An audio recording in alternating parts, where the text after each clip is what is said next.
ప్రతి ఒక్కరికి ప్రత్యేక అభినందనలు.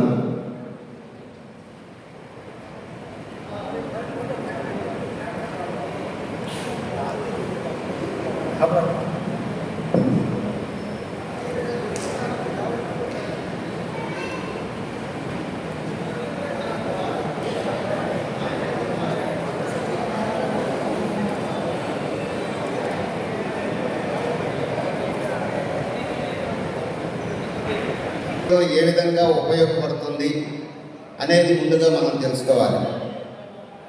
మనం చేసే ప్రతి పని కూడా అది ఏదైనా కావచ్చు, మన క్రియ అనేది రేపు మనతో వస్తుంది అనేది ఒకటి గుర్తుపెట్టుకోవాలి.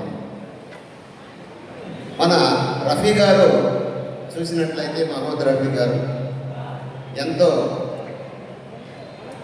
చక్కని పాటలు మనకి అందించారు. ఎప్పుడు పాడుకున్నా కూడా ప్రశాంతత అనేది మనకు దొరుకుతుంది. కానీ ఆయన ఇక్కడ ఉన్నా ఇక్కడ లేకపోయినా మరలా తిరిగి తిరిగి తిరిగి తిరిగి మనము ఆ పాటలు వింటూ ఆయన్ని జ్ఞాపకం చేసుకుంటూ ఉన్నాం. ఇది గుర్తుపెట్టుకోండి. ప్రతి మానవుడు చేయాల్సినటువంటి పని ఏంటి అంటే, మనం ఇక్కడ ఉన్నా లేకపోయినా మరలా తిరిగి మన గురించి తెలుసుకునే విధంగా మనము చేయాలి.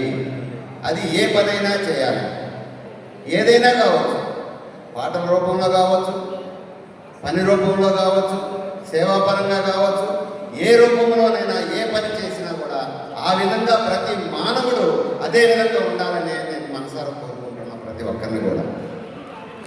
కాబట్టి మన పని తనం ఏంటి? మనం ఈరోజు ఇక్కడ హ్యాపీగా కూర్చున్నాం, సరదాగా విన్నాం, సరదాగా ఆహ్వానించాం. అన్ని పాటలను మనము ఎంతో సంతోషంగా ఆహ్వానించి మన మనసుని ప్రశాంతంగా చేసుకొని మరలా తిరిగి వెళ్తూ ఉన్నాం ఇంటికి. అయితే ఇక్కడ మనం తెలుసుకోవాల్సింది, ఈ భూమి మీద ప్రతి ఒక్కటి కూడా మనం చేసేది ఏది కూడా మనతో రాదు. కానీ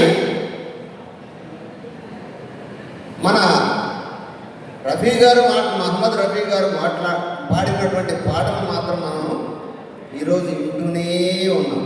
అంటే ఆయన చేసి వదిలిపోయాడు.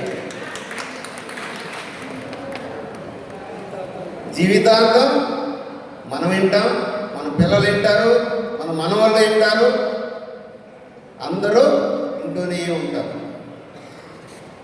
ఆ విధంగా ఒక చిన్న పాట పాడి ముగిస్తాను. ఎందుకంటే, నేడు ఇక్కడ రేపు ఎక్కడో తెలియని పయనము ఓ మానవా. నేడు ఇక్కడ రేపు ఎక్కడో తెలియని పయనము ఓ మానవా. ఎప్పుడు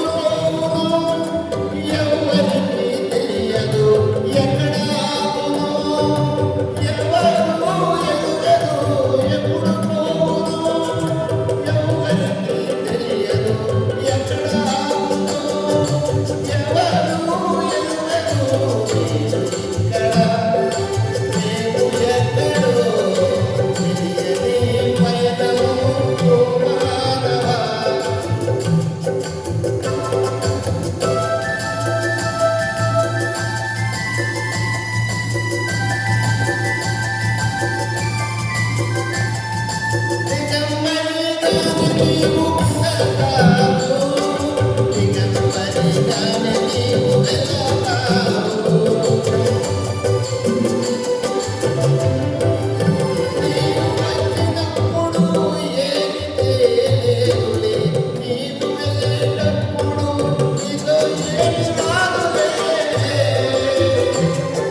మనం చేసే ప్రతి క్రియ కూడా ఒక ఆధ్యాత్మికంగా 10 మందికి ఉపయోగపడే విధంగా మనం ఉండాలి, కానీ మంచిగా మానవత్వంతో కలిగి జీవించాలని ఈ కార్యక్రమం సందర్భంగా మనం చనిపోయినా కూడా మనం గుర్తించే విధంగా ఉండాలనే మనసారా కోరుకుంటూ ప్రతి ఒక్కరికి ధన్యవాదాలు తెలుసుకుంటూ, అలాగే ఈ కార్యక్రమాన్ని ఏర్పాటు చేసినటువంటి జావేద్ గారికి ప్రత్యేక ధన్యవాదాలు తెలుపుకుంటూ ముగిస్తున్నాను.